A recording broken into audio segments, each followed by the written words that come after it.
Tayo po ay hihingi ng tulong sa Panginoon, nanay. Lagi naman po, hindi na lagi kami po nag-aano para sa Diyos. Wala akong pinanonood kung hindi maano sa Panginoon. Ang Panginoon po ay daan para matulungan po kayo sa ganitong sitwasyon nyo ngayon. Nakakain na po ba kayo pananghalian? Oo, madalas po naglulugaw kami. Ito nga. Oldies TV, serbisyo sa mga senior citizen at PWD. Please support. Let me walk upon the waters wherever you would call me. Wala na sila boy, umayos na sila, tumulong ano sa amin. Hindi nga na sila ito, tutulong. Yung mga tumatapal, mga video, may dami-dami ito eh. Bago kung di tumulong. Ay. Sino daw po kayo? Nay. Nabalik po ako, Nay, dito. Ako po yung minsan po nakausap nyo rin, nakaibigan po ni tatay noon. Ano daw? Kilala nyo po si Long Hair? Long hair? Opo. Yung taga-taas po. Oo. Siya po kasi yung nagpakilala din sa akin na makilala ko kayo noon. Kaya lang, nitong nakaraan kasi, nung naalala nyo po na binigyan ko kayo ng pambili ng bigas. Oo. Ay, yung ano. Tapos, marami po kasi nagpapunta sa akin dito. Nasabi raw ay si tatay po. Di ba naputol yung paa ni tatay? Oo. Bumalik ako ngayon dahil ngayon lang talaga schedule ko para kayo makausap. Kamusta na po si tatay? Nailibing na. Nailibing na? Oo. Kailan lang? Sabi ko, gusto ko namin humingi ng tulong sa inyo kung paano. Wala talaga kami itong naiman. Wala kami, magtitinda sana kami dito para makakain kami. Nahirap kami, hindi wala na kayo magkukunan ng puhunan. Tulungan niyo naman kami. Yan lang yun, parang bago lang ata namatay na. May 22. May 22. May 22 siya namatay, tapos nilibing siya nung linggo. Anong linggo lang? Saan po siya binurol?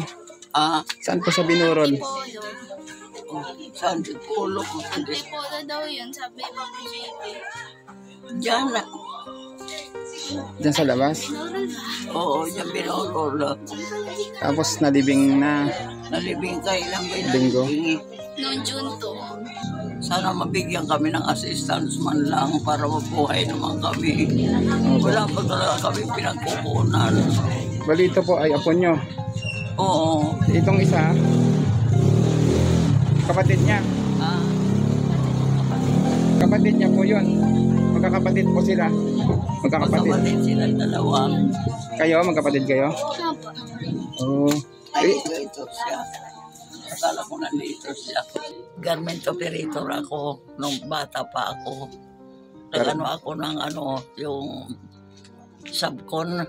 Na po talaga kayong maasahang tutulong sa inyo. Wala na po talaga kami maasahan po. Dahil wala na po kayong anak. Oo. Wala po kayong anak o ampon. Oo, meron. Yun nga yung papa nila. Pero wala talaga kayong tunay na anak. Wala na po. Oo. Oo, nandun sa Davao. Yun yung anak nyo. Tunay. Tunay. Pero hindi na sila nakarating. Oo, hindi na kayo mahirap din. Ang buhay. Ilan po yung anak nyo po doon? Yung tunay nyo pong anak? Bali sila, bali 3. Hindi nga sila nakarating dito dahil sa kahirapan din. Nandoon naman sa Davao yung isang anak ko, yung babae. Yun ang nandun. Pangalan po nila, maalala nyo ba po? Marites. Marites, tapos yung iba? Maria Teresa. Labok Recones. Gusto ko po na Sana, sila, makaraos mga sila sa araw-araw na pagkain nila. Malaki naman to isa, marunong naman Ayan, Nay, kung kayo man po ay mapanood, malalaman mo din po nila yung sitwasyon nyo ngayon dito. Lalo na namatay si tatay, tapos kayo po ay hirap na sa sitwasyon nyo ngayon. Nawa mapanood po nila ang video na ito, na kayo po ay nakausap ko ngayong araw na ito. Nanay ha, maraming salamat Opo, Nay. saan At po kayo? ano po ang inyong hiling Nay? Hiling nyo po. Ang hiling ko lang makakuha ng edukasyon itong dalawang ito kasi ito lang naman ang andito ngayon na sa under sana sa obligasyon ko. Kahit sa government school lang, no? Mapaaral lang sila. Oo, mapaaral sila at magkakain kami sa araw-araw habang mayroon pa ako kunting natitira na buhay para supervise ko sila.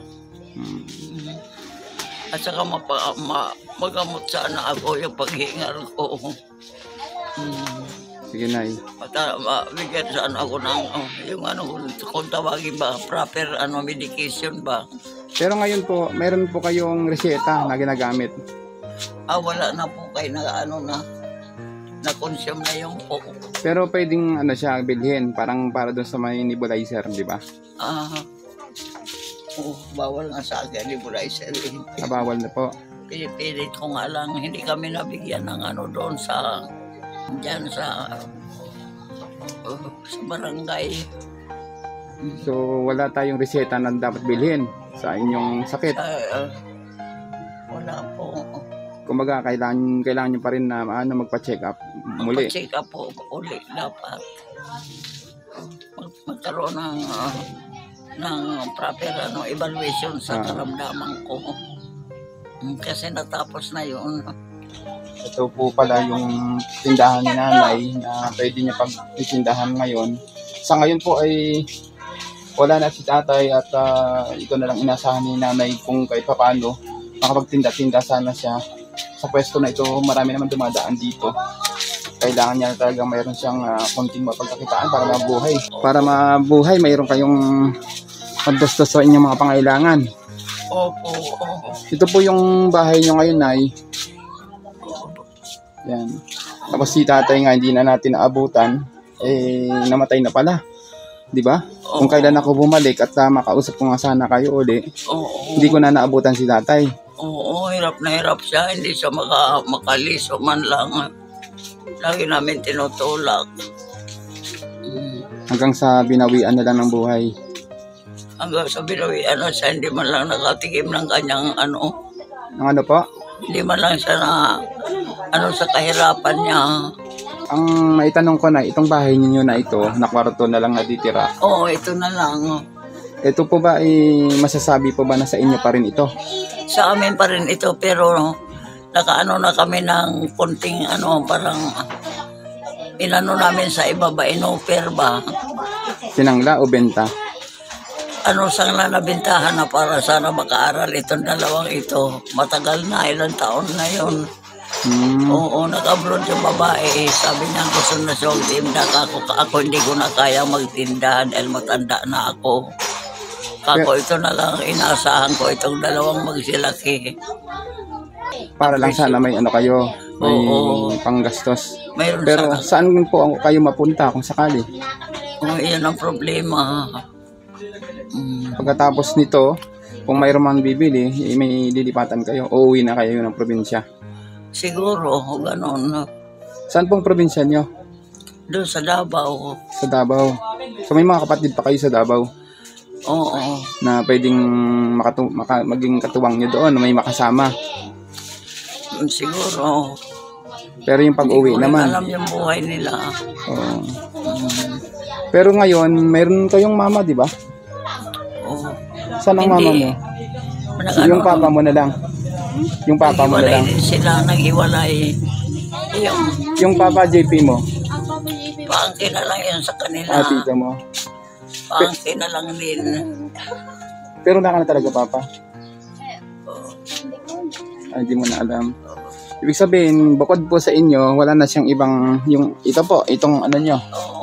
Ako. Ibig sabihin, wala na po kayong, wala na siyang mapuntahan. Kung halimbawa, kayo ay pumunta ng Davao, kung hindi nyo isasama, wala na matirhan dito sa Manila. Wala na. Ang sa akin naman, marunong naman sila magtinda-tinda. Kung mayroon lang sanang tutulong sa amin na totoong tutulong, pwede naman sila na marami naman silang mga kaibigan, mga mga sinserya lang sana, mga candy, mga pwede na yun. Tayo po ay hihingi ng tulong sa Panginoon, nanay. Sa Lagi Panginoon. naman po, hindi na, lagi nga kami po nag-aano para sa Diyos.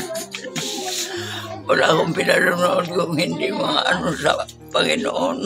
Ang Panginoon po ay talagang siya yung Oo. daan para matulungan po kayo sa ganitong Oo. sitwasyon nyo ngayon. Minsan sumusuko ka na nga sa hirap, pero pilit mong binabangon kasi may obligasyon ka pa rin sa ibang tao.